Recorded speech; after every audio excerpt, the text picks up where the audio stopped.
आप सभी वरिष्ठ साथियों का बहुत-बहुत आभार।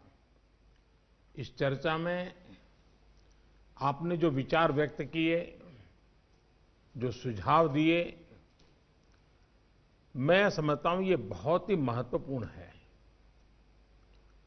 वैक्सीन को लेकर जो विश्वास इस चर्चा में नजर आया है, वो कोरोना के खिलाफ देश की लड़ाई को और मजबूत करेगा। यहां जो प्रेजेंटेशन हुआ, उसमें भी विस्तार से ये बताया गया कि कितने दिनों से प्रयास चल रहे हैं, क्या-क्या चल रहे हैं, अब कहां पहुंचे हैं और किस मजबूती से हम आगे बढ़ रहे हैं। साथियों, इस बारे में बीते दिनों में मेरी सभी राज्यों के मुख्यमंत्रियों से भी लंबी बात हुई थी। टीकाकरण को लेकर राज्य सरकारों के अनेक सुझाव भी मिले थे। कुछ दिन पहले मेरी मेड इन इंडिया वैक्सीन बनाने का जो प्रयास कर रही वैज्ञानिक टीमें हैं, काफी देर तक उनसे बहुत ही सार्थक मेरी बातचीत हुई है। वैज्ञानिकों से भी मिलने का मौका मिला है और भारत के वैज्ञानिक अपनी सफलता को लेकर बहुत ही आश्वस्त हैं। उनका कॉन्फिडेंस लेवल बहुत ही मजबूत है जी।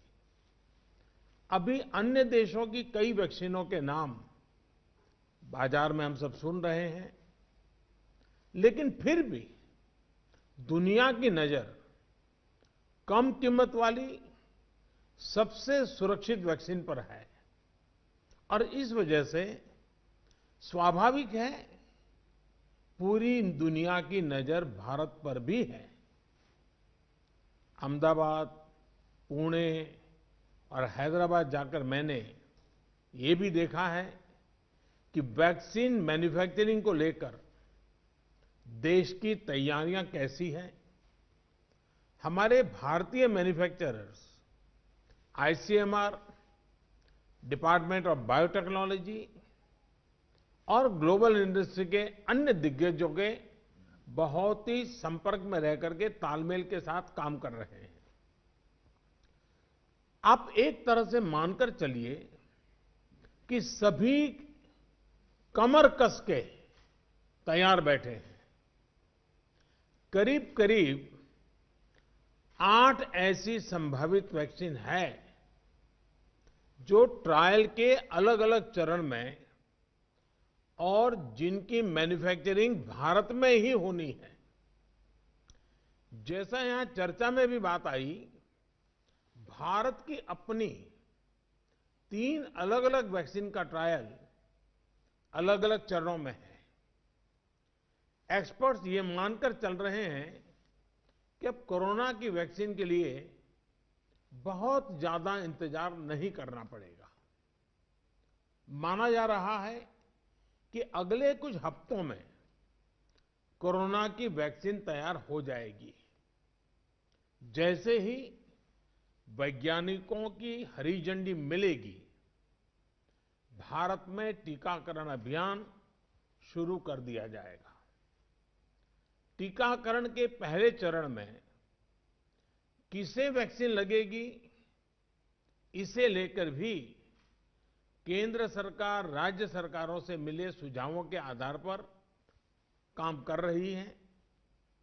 इसमें प्राथमिकता कोरोना के मरीजों के इलाज में जुटे health care workers, frontline workers और जो पहले से गंभीर बीमारियों से जूझ रहे हैं, वैसे बुजुर्ग लोगों को दी जाएगी। साथियों, वैक्सीन के डिस्ट्रीब्यूशन को लेकर भी केंद्र और राज्य सरकार की टीमें मिलकर के काम कर रही हैं।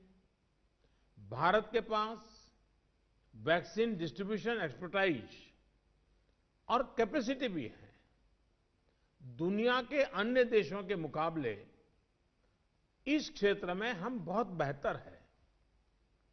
हमारे पास टीकाकरण के लिए दुनिया का बहुत बड़ा और अनुभवी नेटवर्क भी मौजूद है।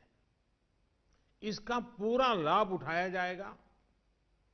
जो कुछ अतिरिक्त कोल्ड चेन इक्विपमेंट, अन्य लॉजिस्टिक की जरूरत पड़ेगी, राज्य सरकारों की मदद से उसका भी आकलन हो रहा है।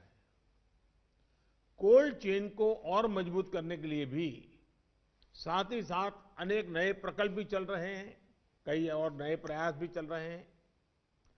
भारत ने एक विशेष सॉफ्टवेयर भी बनाया है, कोविन, जिसमें कोरोना वैक्सीन के लाभार्थी वैक्सीन के उपलब्ध स्टॉक और स्टोरेज से जुड़ी रियल टाइम इंफॉर्मेशन रहेगी। भारत में कोरोना वैक्सीन की रिसर्च से जुड़े दायित्व के लिए विशेष टास्क फोर्स का गठन किया गया था और वैक्सीन से जुड़े अभियान का दायित्व नेशनल एक्सपर्ट ग्रुप को दिया गया है।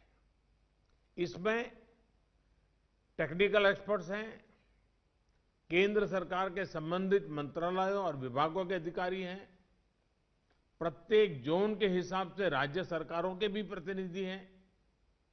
ये नेशनल एक्सपर्ट ग्रुप राज्य सरकारों के साथ मिलकर के काम कर रहा है। राष्ट्रीय और स्थानीय हर जरूरत के मुताबिक फैसले नेशनल एक्सपर्ट ग्रुप द्वारा सामूहिक तौर पर लिए जाएंगे। साथियों, वैक्सीन की कीमत कितनी होगी, इसे लेकर भी सवाल स्वाभाविक है। केंद्र सरकार इस बारे में राज्य सरकारों के साथ बात कर रही है।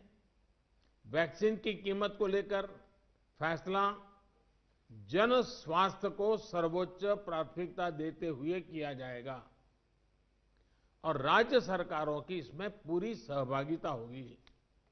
साथियों, एक राष्ट्र के रूप में भारत ने जो फैसले लिए, जिस प्रकार भारत ने तेजी से वैज्ञानिक तरीकों को अपनाया, उसका परिणाम आज दिख रहा है।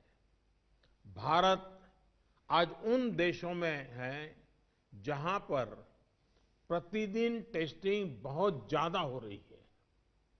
भारत आज उन देशों में है जहां पर रिकवरी रेट भी बहुत ज्यादा है। भारत उन देशों में भी शामिल है जहां पर कोरोना की वजह से होने वाली मृत्यु दर इतनी कम है। भारत ने जिस तरह कोरोना के खिलाफ लड़ाई को लड़ा है, वो प्रत्येक देशवासी की अदम्य इच्छा शक्ति को दिखाता है। विकसित देशों, अच्छे मेडिकल इंफ्रास्ट्रक्चर वाले देशों की तुलना में भी भारत ने इस लड़ाई को कहीं बेहतर तरीके से लड़ा है और अपने ज्यादा से ज्यादा नागरिकों की जान बचाई है। हम भारतीयों का संयम, हम भारतीयों का साहस, हम भारतीयों का सामर्थ्य इस पूरी लड़ाई के दौरान अतुलनीय रहा है, अभूतपूर्व रहा है। हमने सिर्फ अपने ही नागरिकों की चिंता नहीं की, बल्कि हमारे देशों के नागरिकों को भी बचाने का हर प्रयास, अन्य देशों के साथ मदद करने का भी काम, हर संभव प्रयास किया गया। साथियों, फरवरी मार्च की आशंकाओं भरे, डर भरे माहौल से लेकर आज दिसंबर के विश्वास और उम्मीदों भरे वातावरण के बीच भारत ने बहुत लंबी यात्रा तय की है। अब जब हम वैक्सीन के मुहाने पर खड़े हैं, तो वही जन भागीदारी, वही साइंटिफिक अप्रोच, वही सहयोग आगे भी बहुत जरूरी है। आप सभी अनुभवी साथियों के सुझाव भी समय समय पर भी इसमें प्रभावी भूमिका निभाएंगे। आप सभी जानते हैं कि जब भी इतना व्यापक टीकाकरण अभियान चलता है तो अनेक प्रकार की अफवाहें भी समाज में फैलाई जाती हैं। ये अफवाहें जनहित और राष्ट्रहित दोनों के विरुद्ध होती हैं। इसलिए हम सभी दलों का ये दायित्व है कि देश के नागरिकों को ज्यादा से ज्यादा जागरूक करें, उन्हें किसी भी अफवाह में बचाएं। इसके साथ ही हम जानते हैं दुनिया में जिस प्रकार से कर्व बदल रहा है और चित्र कहां से कहां जाएगा कोई कह नहीं सकता है। और ऐसे में हमारे जो प्रूवन रास्ते हैं, प्रूवन हथियार है, उसको हमने कभी भी छोड़ना नहीं है। और इसलिए 2 गज की दूरी और मास्क के प्रति भी हम लोगों को लगातार सतर्क करते रहना है। देश ने अब तक जो प्राप्त किया है, किसी भी तरह की लापरवाही उसे नुकसान पहुंचा सकती है। मैं सभी राजनीतिक दलों के महानुभावों से आग्रह करूंगा, हर एक को आज बोलने का अवसर नहीं मिला है, लेकिन मेरी प्रार्थना है कि आप लिखित भेजिए। आपके सुझाव बहुत काम आएंगे, आपके सुझावों को गंभीरता से लिया जाएगा और योजना में वो भी बहुत पूरक होंगे। इन सभी आग्रह के साथ मैं आज आप सभी का बहुत बहुत आभार व्यक्त करता हूं। आपने समय निकाला, बहुत बहुत धन्यवाद।